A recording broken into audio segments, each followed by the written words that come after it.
우리 함께 하나님의 말씀 마태복음 4장 23절에 있는 말씀을 함께 보도록 하겠습니다.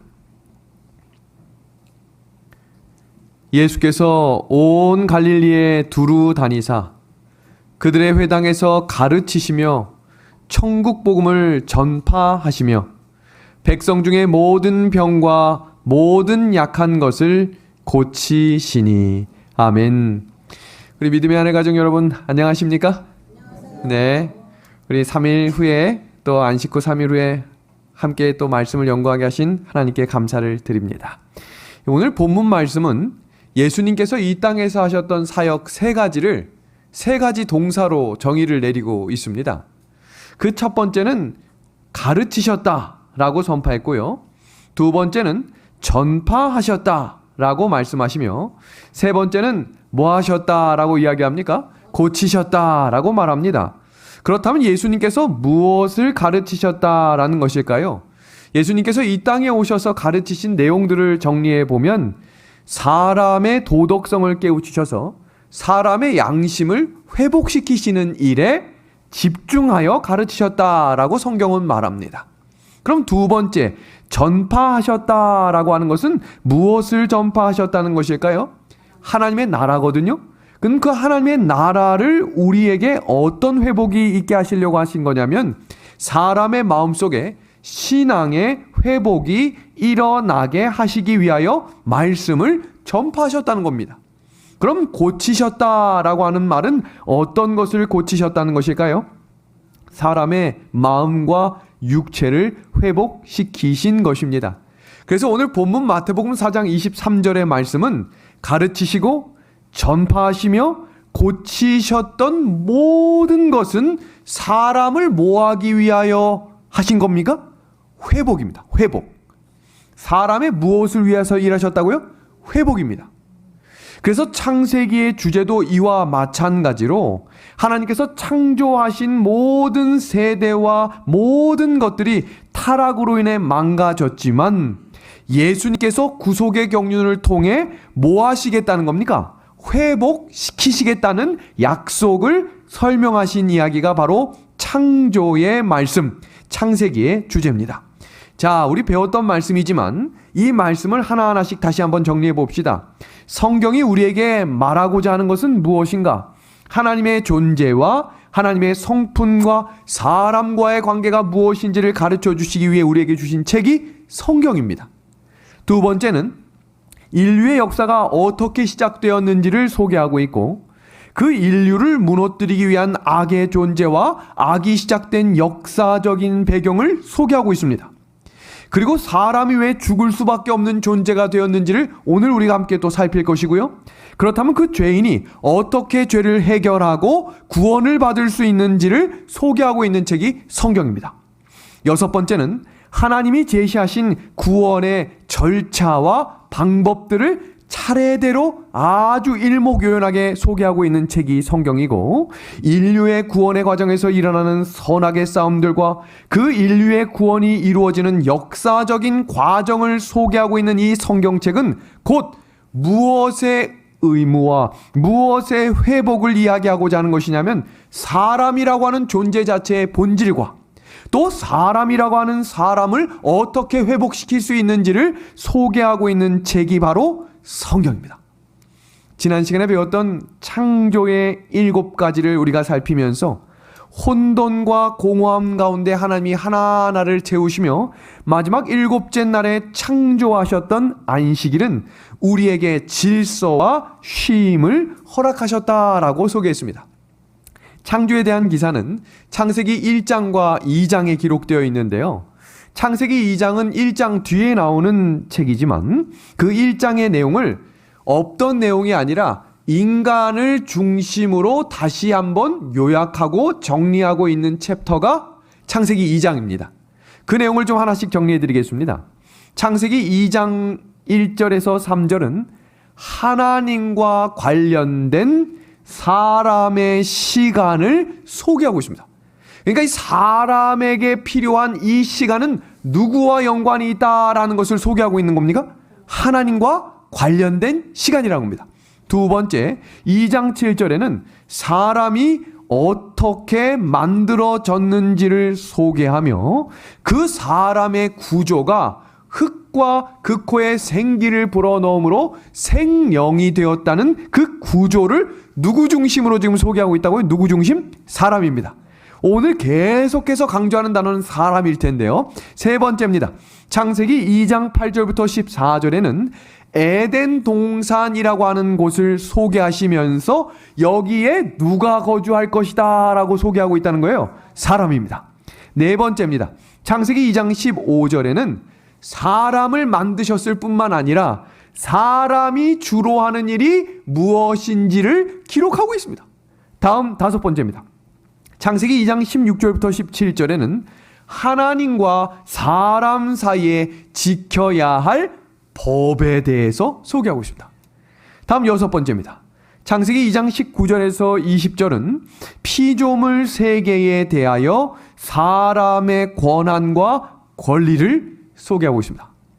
다음 일곱 번째는 창세기 2장 21절에서 25절에는 사람의 보금자리인 무엇에 대해서 소개하고 계십니까? 가정입니다. 그러니까 지금 1절부터 25절까지 각 구절과 구조 속에서 누구를 중심으로 지금 계속해서 소개하고 있는 거예요? 사람입니다. 그렇게 시작되는 이야기가 창세기 2장 1절에서 3절입니다. 같이 한번 봅니다. 천지와 만물이 다 이루어지니라. 하나님이 그가 하시던 일을 일곱째 날에 마치시니 그가 하시던 모든 일을 그치고 일곱째 날에 안식하시니라. 우리 이어지는 문장 한 문장 한번 같이 읽어볼까요? 하나님이 시작. 하나님이 그 일곱째 날을 복되게 하사 거룩하게 하셨으니 됐습니다. 하나님께서 복이라는 단어와 거룩이라고 하는 단어가 성경에 최초로 등장하고 있는 장이 창세기 2장 이 첫 구절입니다. 그 첫 구절에 복과 거룩이라고 하는 날을 어디에 부여하셨습니까? 어디에? 일곱째 날에 부여하신 겁니다. 그럼 이 복과 거룩이 부여된 대상은 뭡니까? 시간인 겁니다. 지금 이 구절이 왜 중요하냐면 우리가 안식일에 대한 개념을 창조의 개념에서 정확히 이해하면 안식일을 더 은혜롭게 지킬 수 있는데 그 설명을 지금부터 아주 자세하게 좀 소개하겠습니다. 자, 한번 보겠습니다. 안식일이라고 하는 이 일곱째 날에 하나님께서 복이라는 단어와 거룩이라는 단어를 처음 쓰시면서 그 시간에 뭘 부여하셨냐면 복을 부여하셨어요. 복. 그렇기 때문에 우리가 그 복을 받기 위해서는 어디 안으로 들어가야 되는 거예요? 시간 안으로 들어가야 되는 거예요. 그래서 안식일이라고 하는 것은 그 날, 시간이라고 하는 개념이 매우 중요한 겁니다. 자, 계속 봅니다. 그래서 이 안식일이라고 하는 것은 인간 자신이 스스로 노력해서 하나님의 복과 거룩을 얻는 것이 아니라 하나님이 이미 베풀어 놓으신 시간이라고 하는 성소 안에 들어가 그 복을 받고 누릴 수 있도록 허락하신 날이라는 사실인데 그 성경적인 복이라는 단어가 나올 때마다 항상 빠짐없이 나오는 한 단어가 있는데 그것은 바로 생명력입니다. 다시 한번요. 성경에 복이라고 하는 단어가 나올 때마다 빠짐없이 함께 나오는 단어가 있는데 생명력입니다. 생명력을 강화시켜 주겠다라고 이야기합니다. 시편 133편 3절입니다. 헐몬의 이슬이 시온의 산들에 내림 같도다. 거기서 여호와께서 복을 명령하셨으니 또 뭐라고 나옵니까? 곧 영생이다 라고 말합니다. 잠언 10장 27절의 말씀을 보겠습니다. 여호와를 다 같이 읽어볼까요? 시작. 여호와를 경외하면 뭐 한다고? 장수하느니라 라고 분명히 말씀하셨어요. 그래서 제7일 안식일 예수 재림교인들이 왜 장수할까? 여러 매거진과 여러 뉴스들에서 소개하는 장면들을 보셨을 텐데요. 내셔널 지오그라피라고 하는 이 세계적인 매거진에서 재림 성도들이 건강하고 장수하는 이유를 로마린다 지역에 사는 재림교인들을 대상으로 리서치한 내용들의 이유를 세 가지로 이렇게 정리했어요. 첫 번째, 뭐라고 되어 있습니까? 건강한 식생활입니다. 예전에는 재림교인들이 구별하여 음식을 먹기 때문에 건강하다라고 하는 내용들이 종종 나왔지만 이젠 그 구절로만 나오지 않아요. 왜요? 세상도 이제는 채식과 구별된 음식을 많이 먹기 때문이에요. 그렇기 때문에 음식물만 구별한다고 해서 장수하는 것은 아닙니다. 여기 이어지는 장면을 보면 안식일에 참된 쉼을 경험하고, 세 번째입니다. 재림과 부활에 무엇을 가진 사람들이라고 소개되고 있습니까? 소망입니다. 여러분들 소망을 가지고 살아야 된다라고 말합니다. 어떤 소망이 있으세요? 그 소망이 하나님과 연결된 소망이 되어야 합니다. 한 신문 기사를 볼까요? 여기 100세를 장수하기 위한 10가지 조언이라고 하는 이 내용 중에 세계적인 월간지 US 뉴스 월드 리포터에서 9번째 이야기를 뭐라고 기록해놨냐면, 제7일 안식일 예수 재림교인처럼 생활하라. 그 이유에 대해서 나온 내용을 그대로 좀 번역을 해봤습니다. 내용 볼까요? 금연 금주하고 설탕을 적게 먹고 과일과 채소와 콩과 견과류와 채식을 주로 하며 운동을 충분히 하고 가정생활과 공동체 생활에 충실함으로 먹는 것과 생활 태도를 구별하고 참된 안식을 경험하는 제7일 안식일 예수 재림 교인들은 평균 수명이 89세로 일반 미국인들보다 10년 더 장수하다. 여러분, 이게 누가 주신 축복이라고 성경은 이야기하냐면, 하나님께서 복으로 허락하신 그 시간 안으로 초청받는, 믿음으로 그 안으로 들어오는 사람들이 무엇을 경험한다는 거예요? 복을 경험하겠다는 것입니다. 여러분, 이 성경 말씀 다시 보시면 일곱째 날을 복되게 하고 거룩하게 하신 분이 누구예요? 분이 하나님이십니다. 그래서 우리가 안식일 안으로 들어간다라고 하는 것을 성경과 영감의 글은 뭐라고 표현하냐면, 믿음으로 말미암는 의를 경험하는 특별한 그날이 하나님이 구별하신 안식일 안으로 들어오는 것이다 라고 소개하고 있는 것입니다.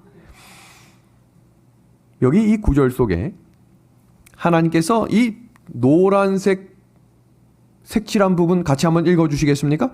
일곱째 날에 뭐 하셨다라고 되어 있어요? 안식하셨다. 맨 마지막에 모든 일을 마치시고 그날에 뭐 했다고 되어 있습니까? 안식하셨다.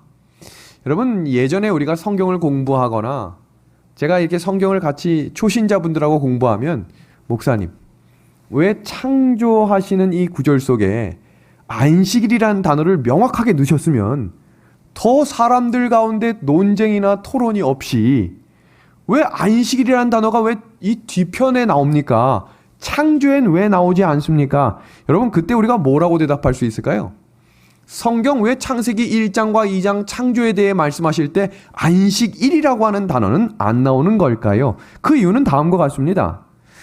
창세기 1장과 2장은 하나님께서 창조 주간에 하신 창조의 행위를 기록한 챕터예요.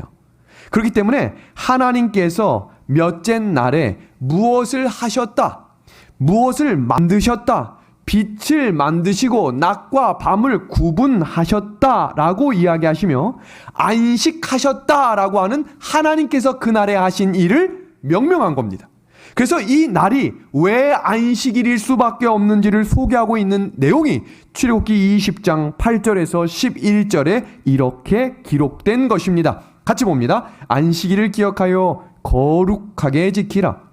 엿새 동안은 힘써 내 모든 일을 행할 것이나, 이어지는 말씀 같이 봅니다. 시작. 일곱째 날은 내 하나님 여호와의 안식일인즉. 지금 이 문장을 한번 자세히 살펴보겠습니다. 사람이 몇째 날에 창조됐지요? 여섯째 날입니다. 그걸 그림으로 좀 보겠습니다. 하나님께서 창조하시던 마지막 여섯째 날에 사람을 창조하셨습니다. 그리고 일곱째 날에 안식일을 창조하셨다고 우리가 지난 시간에 살폈습니다. 그렇다면 이 창조의 질서 속에서 안식일은 일주일을 다 살고 끝에 맞이하는 날이 아니라, 사람을 중심으로 볼 때 사람이 창조된 이후에 그 다음날 창조된 게 뭡니까? 안식일을 만드셨습니다. 그렇다면 그 날이 일곱째 날이 된 것은 누구에게만 일곱째 날인가요? 그 날이 일곱째 날인 것은 그 날을 만드신 하나님에게만 일곱째 날이고, 사실 사람에게는 몇째 날이 되는 거예요? 자고 일어났더니 첫째 날이 안식일이 되었던 것입니다. 그래서 여기 보세요. 지금 우리가 읽었던 이 구절 속에 일곱째 날은 내 하나님 여호와의 안식일이다 라고 하는 것은 이 날의 주인이 되시고 이 날의 주권은 오로지 누구에게 달려있다라고 소개하고 있는 거예요. 하나님, 우리를 창조하신 하나님께 달렸다라는 것입니다. 그럼 우리가 여태까지 안식일에 대한 개념을 어떻게 이해하고 살았냐면 엿새 동안 힘써 일한 다음에 안식은 뭐하는 날이다 라고 우리가 대부분 공부하고 알고 있었냐면 쉰다. 그런데 지금 이걸 창조의 개념에서 다시 한번 살펴보면 안식일의 개념이라고 하는 것은, 자 여기 봅니다. 안식일이라는 것은 노동으로 시작해서 안식으로 끝나는 것이 아니라 반대죠. 안식으로 시작해서 그 은혜를 붙들고 한 주간을 살아가는 것입니다. 그럼 전혀 다르게 느껴지지 않습니까? 사람이 창조된 이후에 첫째 날 하나님을 만나고 하나님이 주시는 은혜, 그날에 무엇과 무엇을 부여하셨다 그랬어요? 복과 거룩을 부여하심으로 그 은혜의 풍성함을 누린 사람이 그 힘을 가지고 한 주간을 살아갈 수 있도록 만드신 날이 무슨 날인 거예요? 안식일인 겁니다. 그래서 안식일에 우리가 왜 찬양을 드려야 돼요? 은혜로 받은 날인 거예요. 뭘 했기 때문에 주시는 게 아니죠? 우리에게 긍휼함을 베푸시고 복을 주시고 거룩을 주시는 날이므로 감사함으로 그날을 채우고 찬양으로 그날을 채울 때 하나님의 복을 더 풍성히 누릴 수 있는 날이 될 수 있다고 하나님이 약속하신 그날이 우리가 준행하며 우리가 붙들 수 있는 하나님의 날이 된 것을 주님의 이름으로 감사를 드립니다. 그래서 사람을 창조하셨다라고 이야기하시며 이 안식일이라고 하는 개념에 대해 왜 창조를 통해서 인간의 본질과 인간의 의무와 인간의 회복이 왜 그날로부터 시작되는가라고 소개하는 내용들을 지금 살펴보았습니다. 자, 사람을 창조하셨다라고 하는 이 부분이 창세기 1장에도 기록이 되어 있는데 창세기 2장에도 기록이 되어 있습니다. 자, 여기 보시면 이 두 구절 속에는 약간의 차이가 있어요. 그 내용을 한번 찾아보도록 하겠습니다. 창세기 1장 26절부터 27절에는 하나님의 형상대로 창조되었다라고 하는 구절을 계속해서 강조하려고 우리의 형상을 따라 우리의 모양대로 우리가 사람을 만들었다라고 표현하고 있지만 창세기 2장 7절에는 그 인간이 어떻게 창조되었는지를 다시 한번 소개합니다. 자, 이 내용을 좀 원문으로 좀 같이 봅니다.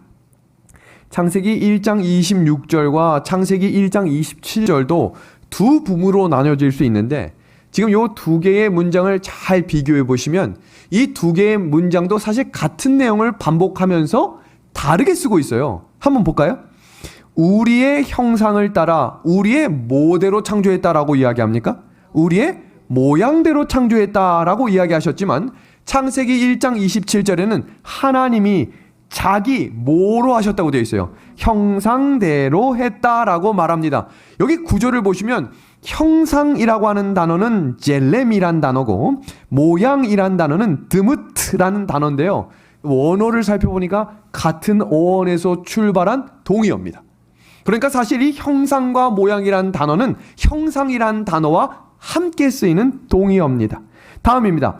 우리의 형상을 따라 우리의 모양대로라고 하는 이 구절을 그 다음 구절은 뭐라고 표현했냐면 1인칭 자기 형상이라고 표현합니다. 이 구절을 통해서 우리가 지난 2달 전에 배웠던 삼위일체의 하나님이 몇 분이 몇 분 되심을 소개하고 있는 거냐면 세 분의 하나님이 몇 분의 하나님임을 한 분의 하나님임을 사람을 창조하시면서 다시 한번 너희가 믿을 하나님이 어떤 하나님인지를 소개하고 있는 겁니다.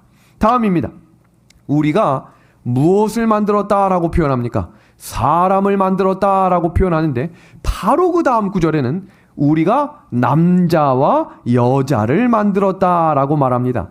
이 구절은 주석을 보니까 하나님께서는 남자만 하나님의 형상대로 만든 것이 아니라 누구도 여자도 하나님의 형상과 성품을 따라 지어졌다라고 하는 구절을 강조하고 계셨습니다.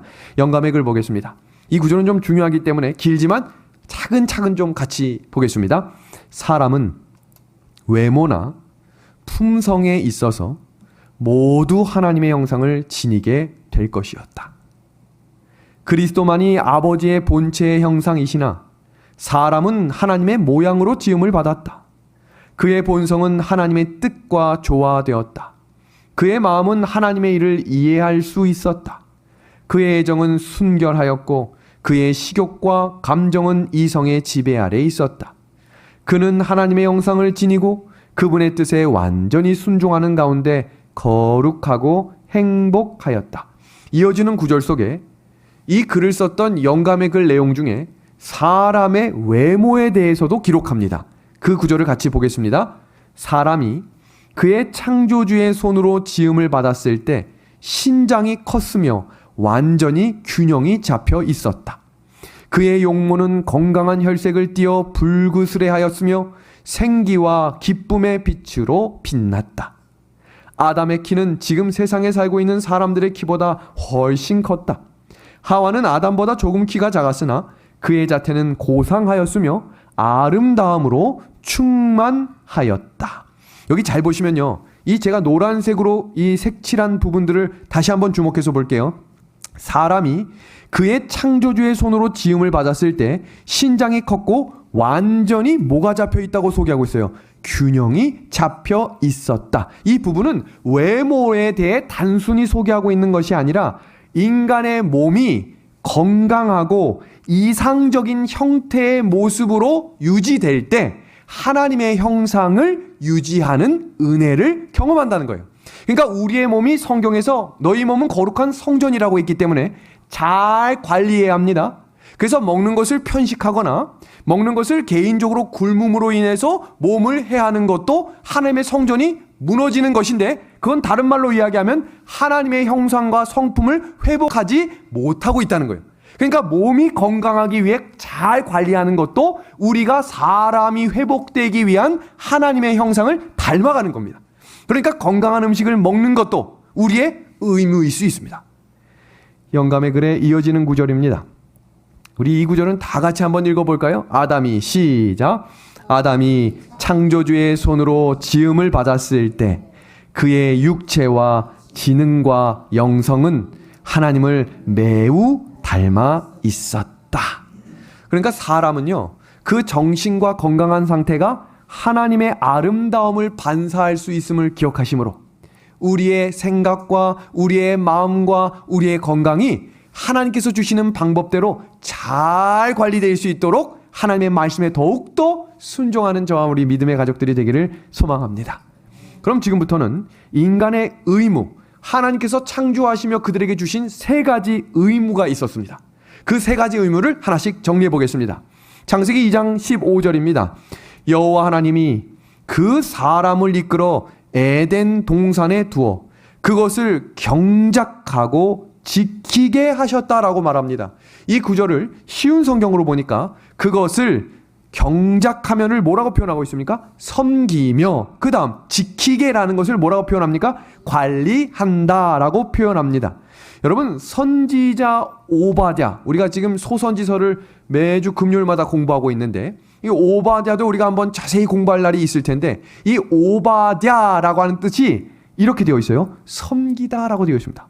그러니까 여기 경작한다라고 하는 단어와 오바댜라는 단어가 동의어더라고요. 그러니까 뭐를 섬기라라고 말하는 거예요? 땅입니다. 땅. 그러니까 하나님께서 주신 모든 것을, 사람의 의무 첫 번째는 뭐 하는 겁니까? 잘 섬기는 겁니다. 섬기는 거. 그리고 두 번째로 뭐라고 되어 있냐면 잘 관리한다라고 말합니다.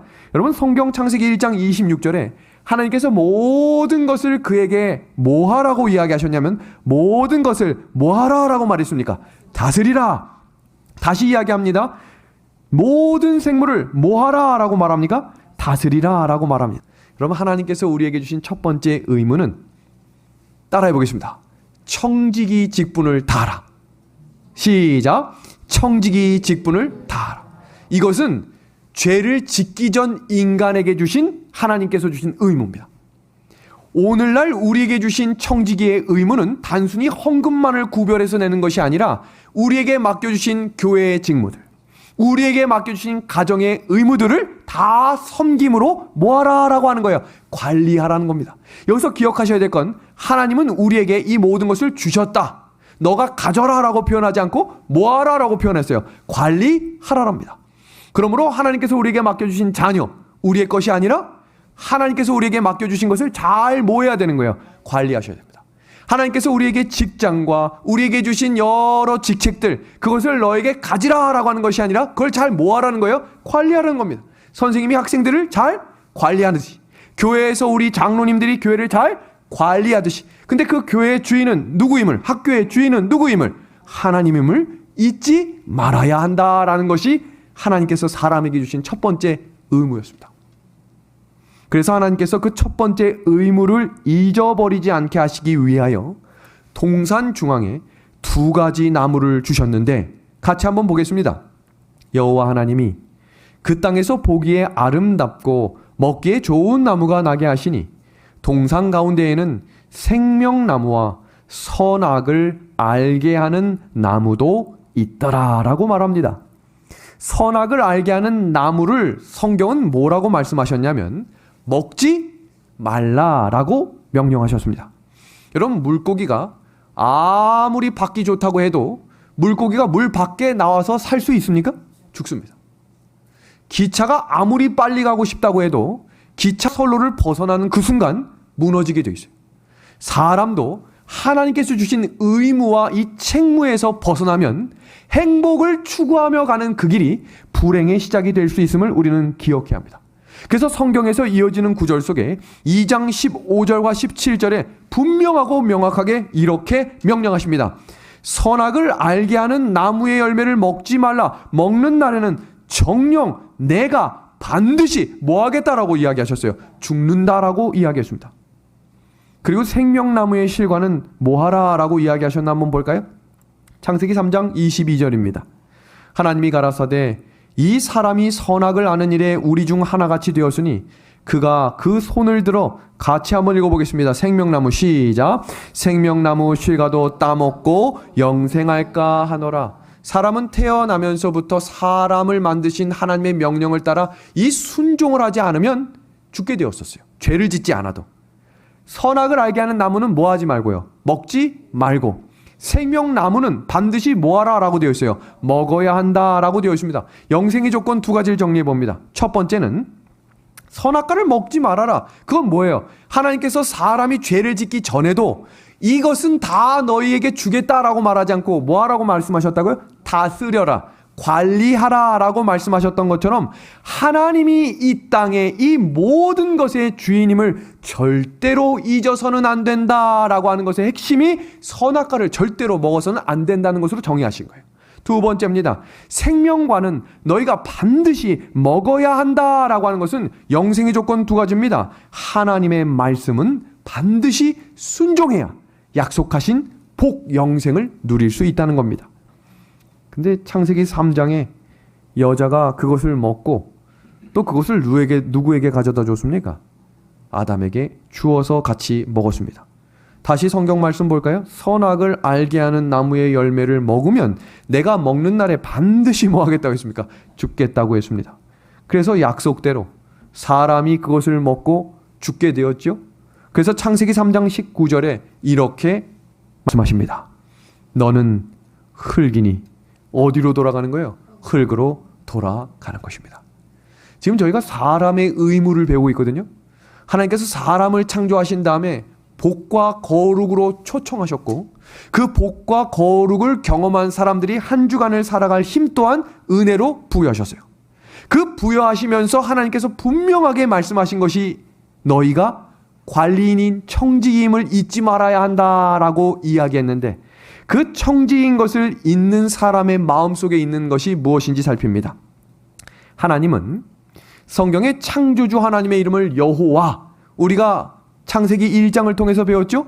우리의 형상 여호와 하나님이 스스로 계신 생명의 근원임을 소개하고 있고 사람은 피조물로 절대로 스스로 있는 존재가 되지 못함을 창세기 2장 7절을 통해 사람은 본래가 무슨 덩어리예요? 무슨 덩어리? 흙덩어리이기 때문에 그 사람 존재 자체는 의미가 없어요. 근데 그 흙덩이에 하나님께서 생기를 불어넣어 주심으로 스스로 잊지 못하는 자가 하나님으로부터 생명을 받았음을 기억하고 잊지 말아야 한다라고 소개하며 너희는 청지기임을 기억하라. 주인이 아닙니다. 주인이 아니에요. 근데 이 주인이 아닌 사람이 스스로 하나님이 되려고 하는 것을 성경은 뭐라고 표현하냐면 교만이라고 표현합니다. 어느 날 내가 열심히 했더니 잘 되는 것 같아요? 누가 했다고 나 스스로를 칭찬하냐면 내가 했다. 그런 순간 사단에게 지배받게 되는 겁니다. 내가 했다. 내가 했다. 그럼 어떤 마음이 자꾸 밀려 들어오냐면 왜 사람들이 나에게 칭찬을 하지 않을까? 왜 사람들이 나에게 더 격려를 하지 않을까라는 생각이 밀려 들어오기 시작합니다. 그러면 이 교만의 끝이 성경은 뭐라고 합니까? 욕심이 잉태하면 죄가 장성하고 죄가 장성함으로 사망에 이른다라고 표현합니다. 스스로 있는 자가 되려는 순간 우리는 하나님으로부터 끊어짐으로 죽음을 경험하게 됩니다. 그래서 성경 로마서 6장 23절에 죄의 싹은 뭐다라고 소개하고 있어요. 사망이다라고 소개하고 있는 겁니다. 지금 아담과 하와가 하나님께서 명령하신 말씀에 불순종함으로 죽게 되었습니다. 근데 하나님께서 그들을 에덴 동산 밖으로 보내셨지만 동편에서 그들에게 어린 양을 잡아 하나님과 만날 수 있는 예배의 자리를 허락하셨고 그것을 아담으로부터 이어지는 모든 언약의 백성들은 그것이 예수님께서 이 땅에 오셔서 십자가에 달려 돌아가신다라고 하는 사실을 알게 하셨다고 소개합니다. 그래서 우리가 지난 시간에 뭘 배웠냐면 아담뿐만 아니라 노아도 그의 아들들도 그 기별을 받아들이고 그 기별을 따라 순종함으로 예배했다라고 소개하는 내용을 우리가 지난 시간에 배웠습니다. 그렇다면 죄의 문제를 해결할 수 있는 방법은 딱 두 개밖에 없어요. 첫 번째, 죄값을 지불하는 겁니다. 왜냐하면 죄값이 사망이기 때문에 그 죄값을 지불하면 살 수 있는데 문제는 뭐냐? 사람에게 목숨은 하나밖에 없기 때문에 그 죄값을 지불할 수 있는 사람은 한 사람도 없는 거예요. 한 사람도. 두 번째, 죄 문제를 해결할 수 있는 두 번째 원칙은 율법에 완벽하게 순종해야 합니다. 이 구절 한번 보겠습니다. 로마서 3장 20절입니다. 율법의 행위로 그의 앞에 의롭다 하심을 얻을 육체가 있다고 합니까? 없다고 합니까? 없다고 해요. 그럼 지금 이 죄 문제를 해결할 수 있는 두 가지 원칙 중에 하나라도 할 수 있는 사람이 이 땅에 존재하지 않는다는 결론이 나오는 것입니다. 그럼 우리에게 희망이 없는가? 그래서 우리에게 유일한 희망은 누구밖에 없다라고 소개하냐면 예수님 한 분밖에 없다라고 소개하고 있는 것입니다. 이 구절 다 같이 읽어볼까요? 하나님이 시작. 하나님이 세상을 이처럼 사랑하사 독생자를 주셨으니 이는 저를 믿는 자마다 멸망치 않고 영생을 얻게 하려 하심이니라. 아멘. 이 구절을 영감의 글은 뭐라고 표현하냐면 믿음으로 말미암는 의다라고 표현했어요. 여러분, 이 시간의 성소 안식일이 믿음으로 말미암는 의의 초청인데 지금 우리가 구원을 받을 수 있는 죄 문제를 해결할 수 있는 유일한 방법이 예수님밖에 없기 때문에 그 예수님을 믿는 믿음을 우리에게 뭐라고 소개하고 있는가 같이 봅니다. 믿음으로 말미암는 구원의란 그것은 인간의 영광을 티끌 속에 내던지고 인간이 스스로의 힘으로는 할 수 없는 것을 인간을 위해 행하시는 하나님의 역사이다. 감사한 일입니까? 하나님만 하실 수 있는 그 일을 우리를 위해 열어주셨다라고 표현합니다. 이어지는 영감의 글입니다. 우리가 하나님의 손에서 받는 매일의 축복들과 무엇보다도 우리에게 행복과 천국을 주시기 위하여 예수께서 죽으신 사실이 끊임없이 우리의 감사의 제목이 되어야 한다. 그래서 우리 자녀들과 가족들이 함께 모여 기도할 때마다 하나님께서 베풀어 주신 이 구원의 은혜를 매일매일 잊지 않고 감사할 수 있는 믿음을 우리에게 허락해 주시기를 간절히 소망합니다. 그래서 어느 날 저녁 한 정치인이 예수님을 찾아와 나에게 구원의 길을 한번 소개해 주십시오라고 이야기했을 때 예수님께서 소개해 주신 방법이 무엇이었죠? 거듭나야 한다라고 소개하며 물과 성령으로 거듭나는 자가 아니면 하나님의 나라에 들어갈 수 없다라고 소개하셨고 그 장면을 직접 몸소 보여주시며 침례를 받으셨던 이야기가 신약 성경 사복음서에 기록이 된 것입니다. 여러분, 지금 이 구조를 통해서 침례와 거듭남의 의미를 정리합니다. 첫 번째입니다. 사람은 응애하고 태어나는 순간 계속해서 전진해 나가는데 영원히 살기 위해 전진해 나갑니까? 아니죠. 태어나면서부터 어디를 향해 전진해 나가는 겁니까? 죽음을 향해. 이것은 저를 포함한 그 누구도 여기로부터 예외일 수는 아무도 없습니다. 다 죽음을 향해 나아갑니다. 그런데 하나님께서 그 길을 열어주셨다고 표현했죠.